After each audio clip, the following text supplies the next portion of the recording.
전국적으로 세찬 장맛비가 내리고 있습니다. 서울 전역에는 호우주의보도 발령이 됐는데요. 내일 오전까지 시간당 최대 50mm의 강한 비가 내리겠습니다. 네, 자세한 장마 상황과 전망을 임하경 기상과학 전문기자와 함께 알아보도록 하겠습니다. 어서 오십시오. 어서 오십시오. 네.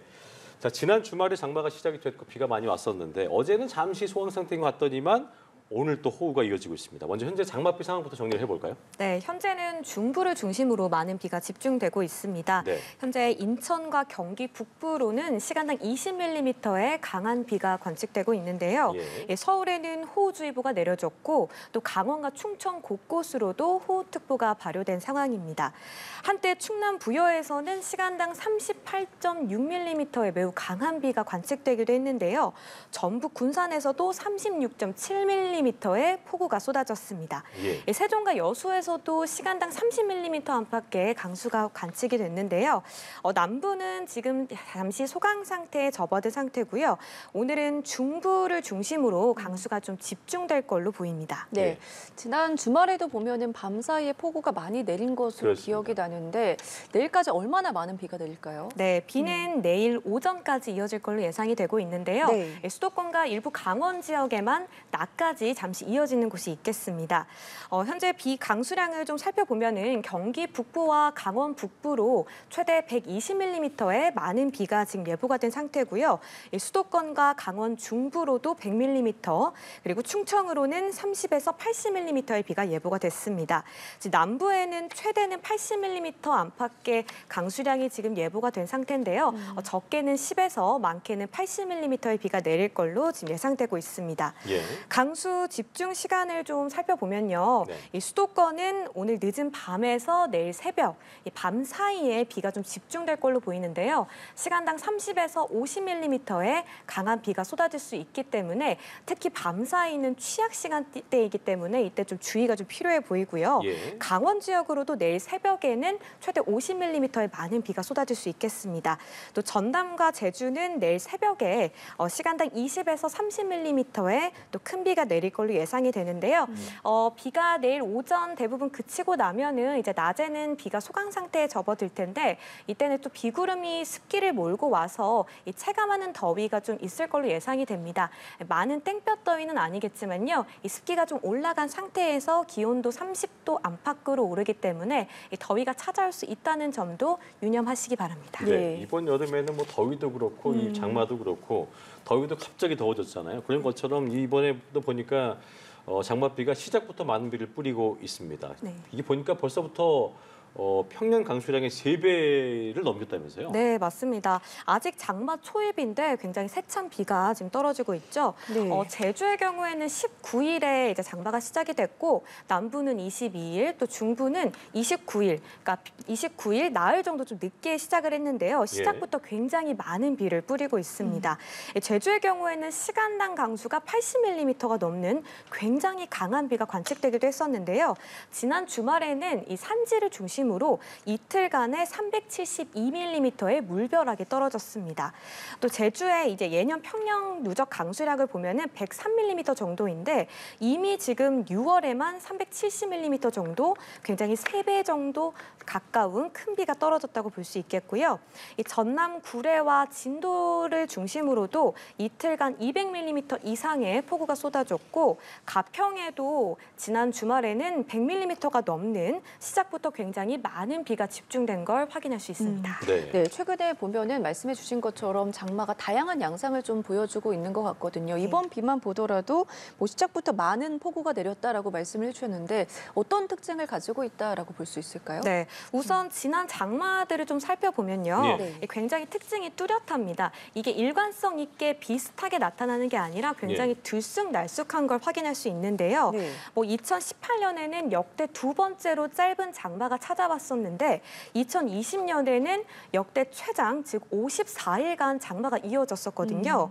그리고 또 2022년에는 장마가 다 끝난 후에 집중호우가 발생하기도 했고요. 네. 지난해에는 가뭄이 쭉 이어졌던 남부지방에 굉장히 폭발적으로 비가 많이 내리면서 누적 강수량이 1위를 기록하기도 했습니다. 자, 그렇다면 올해는 또 어떻게 될 것인가에 대해서 굉장히 많은 분들이 궁금하실 텐데요.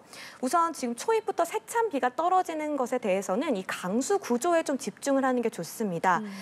원래는 이제 성질이 다른 기단, 즉 이제 찬 공기와 따뜻한 공기가 충돌을 하면서 이제 비가 내리는 기본적인 그런 구조보다는요. 이게 정체 전선에 저기압이 동반이 되면서 더 폭우 구름을 강하게 발달시키고 있거든요. 그래서 지금 저기압과 또 북태평양 고기압이 맞물리는 그 사이를 통해서 굉장히 고온다습한 공기, 수증기가 지속적으로 유입이 되고 있습니다. 그래서 이제 한반도에 이렇게 비구름 통로가 열리면서 더 많은 비가 강하게 집중되고 있다는 걸 볼 수 있는데요. 또 눈여겨봐야 될 것은 이제 시간당 강수가 늘어나고 있다는 겁니다. 제가 초입에서도 뭐 시간당 50mm, 제주에는 80mm 이상 쏟아졌다고 말씀을 드리기도 했는데요. 1970년에서 90년대에 비해서 최근 20년간에 시간당 30mm 이상의 집중호우가 쏟아지는 비율이 20%나 늘어났습니다. 그렇기 때문에 올해 또 많은 비가 예보된 상태에서 이 시간당 강한 비가 집중될 수 있다는 점을 특징으로 꼽을 수 있겠습니다. 그렇군요. 이게 방금 전에 이제 임 기자 얘기한 대로 저희가 비 내리는 간단한 원리라는 것이 더운 공기랑 찬 공기 부딪히면 비가 내리는 건데 갈수록 이게 비도 비지만 집중호우가 자주 발생하는 게 왜 그런 걸까 궁금해하시는 분들이 많을 것 같아요.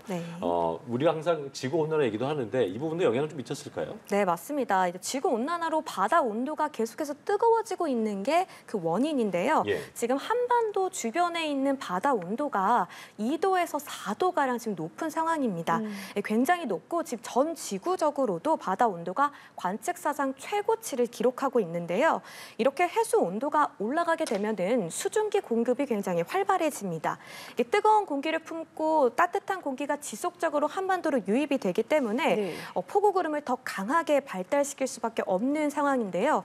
이번에 기상청이 올해 비가 많이 올 걸로 지금 예보를 했는데 그렇게 전망을 한 이유가 제가 앞서 전지구 해수 온도가 굉장히 높게 올라가 있다고 말씀을 드렸죠. 이 인도양의 해수면 온도가 올라가게 되면은 우리나라에 영향을 주는 북태평양 고기압을 확장시키게 되는데요. 이렇게 확장된 고기압의 가장자리를 따라서 굉장히 따뜻하고 습한 공기가 지속적으로 유입이 되게 됩니다. 그렇게 되면은 우리나라의 폭우가 잦아진다고 볼 수 있겠고요. 아직 장마 초입인데 이렇게 많은 비가 썰어지고 있고 이 장마 중반 또 후반으로 갈수록 더 많은 비가 내릴 가능성도 배제할 수 없습니다. 이번 장맛비 우선은 내일 오전에 대부분 그칠 것으로 예보가 된다 말씀해 주셨잖아요. 근데 보니까 모레부터 또 비가 내린다면서요? 네, 잠시 장맛비가 소강에 내일 오후부터는 소강에 접어들겠지만 또 모레부터는 장마구름이 다시 북상하기 시작합니다. 그래서 제주와 남부에서 비가 시작이 돼서 모레 오후에는 전국적으로 지금 확대가 될 걸로 예보됐는데요. 이 최대 40mm 정도 지금 예보가 됐고 수도권에는 20mm 정도의 강수량이 지금 예보된 상태입니다. 이제 기상청이 중기예보를 한 10일까지 내놓는데요.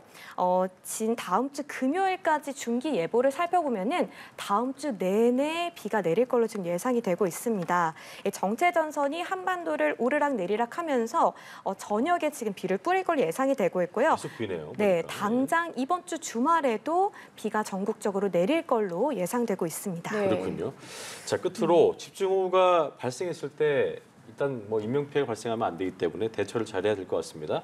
행동 요령 짚어보면서 마무리하겠습니다. 네, 지난해 오송 지하차도 참사를 살펴보면 지하차도에 급격하게 물이 불어나면서 좀 굉장히 많은 인명 피해가 발생했었는데요. 그랬었죠. 이렇게 지하차도에 조금이라도 물이 들어차면은 절대 접근하면 안 됩니다. 그런데 만약에 지하차도에 있다라고 할 경우에는 바로 탈출을 하는 게 중요한데요. 차량이 있다면은 반드시 문을 열거나 아니면은 그 창문을 깨서 탈출을 하는 게 중요하겠고요. 차량 위에 올라가 있거나 아니면은 헤엄을 쳐서 지하 차도에서 바로 빠져나오는 게 가장 안전합니다. 또 이렇게 폭우가 예상이 될 때는 가급적이면 집안에 머무르고 외출을 자제하는 게 안전하고요. 유리창 같은 경우에는 미리 보강하면서 미리 대비를 하시는 게 중요하겠습니다.